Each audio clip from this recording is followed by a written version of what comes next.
My son is right now studying a course of study which is his top choice, filmmaking, and he's studying it at his top choice university, New York University.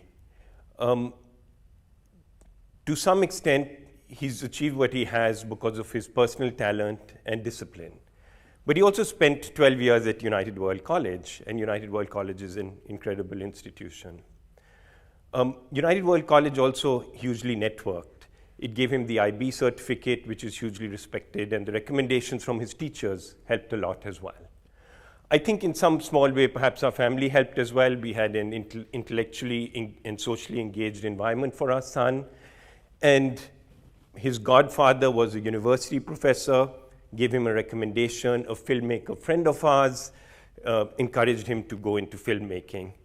My question today is, how can we bring this confluence of individual achievement, institutional excellence, networking, and relational context to bear to the 250 million kids who are the least educationally advantaged in the world?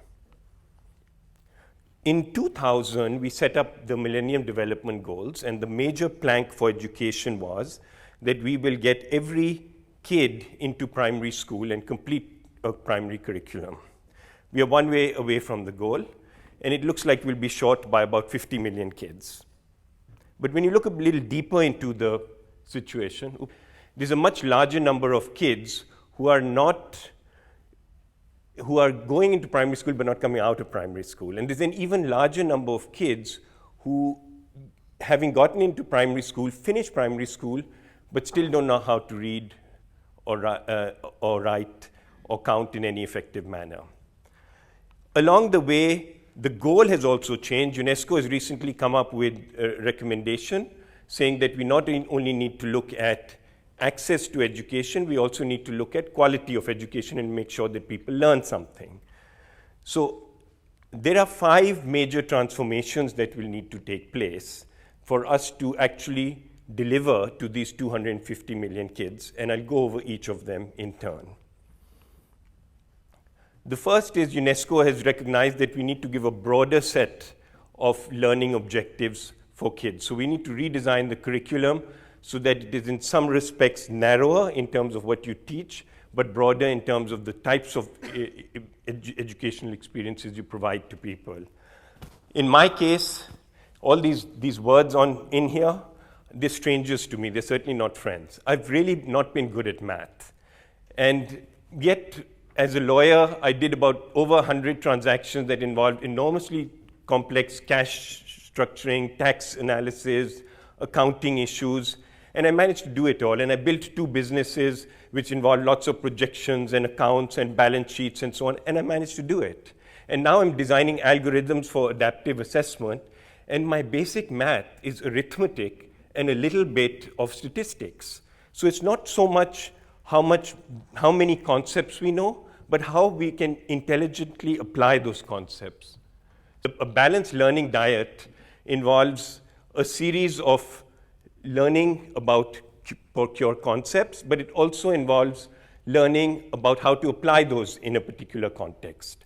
So in Cambodia, for example, the European Commission has started on a pilot basis a very nice program in which they have developed a curriculum for families in rural areas. And the curriculum essentially involves teaching kids some math and then encouraging them to take it into their families. So they engage with their families by looking at plot ratios, production ratios, and the like. The parents get drawn into the conversation. Think of what happens as a result of this. The learning load of concepts comes down, so you have to learn less concepts, but you have to learn them more thoroughly, and you have to apply them. From the parents' perspective, they suddenly are drawn into the conversation of the child's education. When you have a parent who is working hard and is not literate, and a kid who is being educated, a wall gets created between them. This helps break down the wall. The child is less likely to be pulled out of school. So the transformation of curriculum towards more practical, towards more personalized learning is one of the fundamental transformations that are taking place around the world today. The fact that UWC is holding this conference here today is an example of that. The other transformation is technology. We need to bring both of these revolutions into serving the least advantaged kids in the world. In a solution that we have developed involves one laptop per school with clickers. It's a few $1,000s. So if you've got a primary school of, let's say, 200 kids, you're delivering it for less than $3,000 a year. So that's less than $15. It's about $15 or maybe $20 a kid. So technology costs are coming down so relentlessly that if we use it intelligently, we can really have a significant impact on education, provided we link it also with a new kind of curriculum. But there are 117 million teachers shortage around the world, about 1 billion in Africa, and 700 million around the rest of the world. But that's only the tip of the surface. Actually, when you even look at teachers, the teacher quality varies quite a lot. For example, we're working in 16 schools, rural schools in Cambodia. There are about 40 teachers. They're primary schools. The average class grade of the teachers is 8th grade. So 8th grade teachers on average are teaching 1st, 2nd, 3rd, 4th, and 5th grade teachers. How do we help teachers? We can bring new teaching methods, we can bring technology, but we got to help our teachers.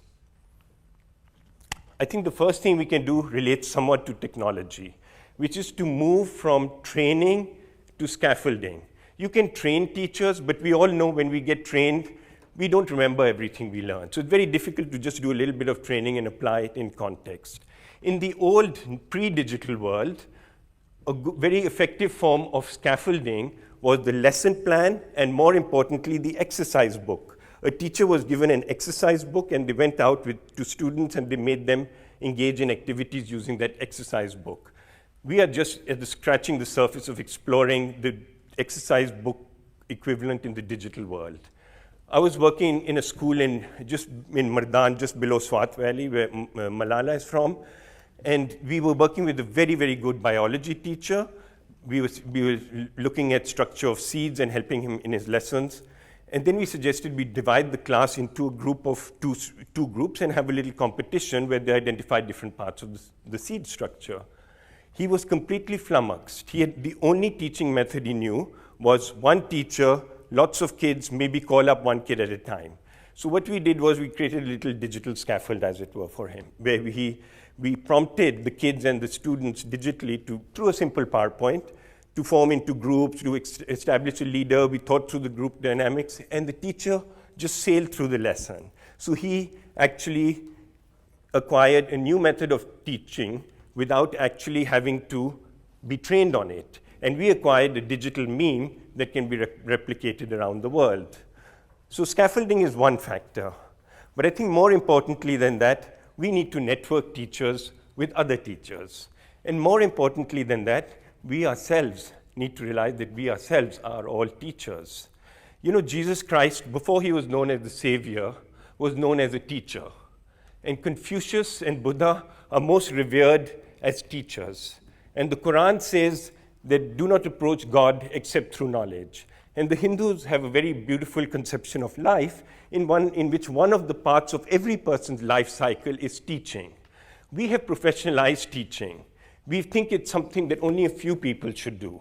But actually, teaching is a kind of language. It's a way that human beings express themselves to others. It's the way of connecting with everybody. So if we can all realize that we all have something to teach, and we all should teach, we will then put ourselves in the shoes of teachers, and we'll be able to help them in many, many ways. But you know, we all need money to do this. Not that much, interestingly.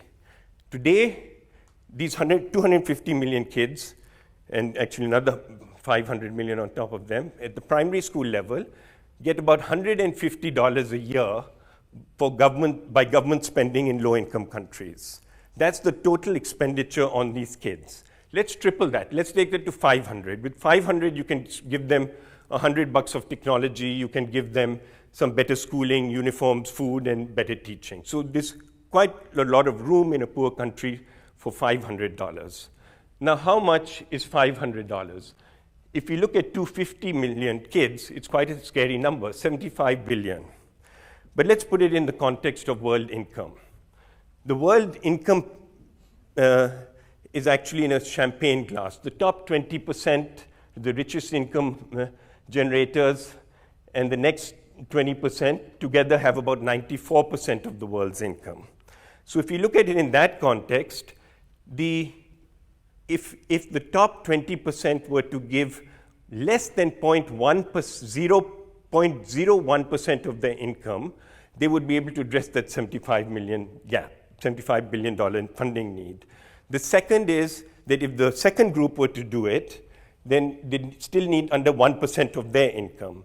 And if we had not engaged in $3 trillion we spent on the Iraq War, the United States alone spent, and the cost of the Iraq War to it, that could have funded this $75 billion for 40 years. So we do need money, but if we're already connected and we think that we can connect with these people as teachers, that will be one important step in that direction. But there is still something missing. Today, the way that these kids are being addressed through Millennium Development Goals, UNESCO's, governments and all, there's a network beginning to form to address this issue of the 250 million kids who don't get a primary education. But there's a great beating heart in the middle of all this that is missing. And what is that? That great beating heart is schools connecting with schools, teachers connecting with teachers, students connecting with students. We are insufficiently networked. The interesting thing is if you look at all the top 5 layers of income in the world, there are school systems at every level, but they're not adequately connected. It's very important that we connect these because these are the people who can give the genuine experience, and now with the internet it becomes much more possible to do. Plus, keep in mind, we live in an age of kids fluence.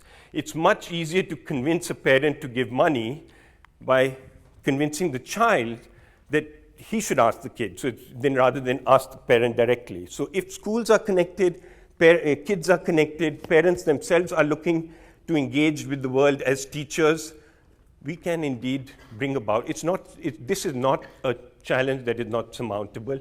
It means that we need to connect.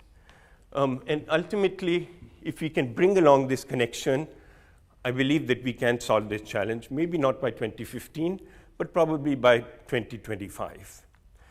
We will need to create a movement. We'll need to create a movement in which every person begins to look at himself as a teacher, and a movement in which every school, every teacher, every individual views ourselves as living in a connected world to solve a problem that is addressable today in a world of technology, in a world of new learning methods that can be disseminated quickly around the world. And we don't have much time because these kids are getting older. And as they get older, you know how difficult it is to learn anything.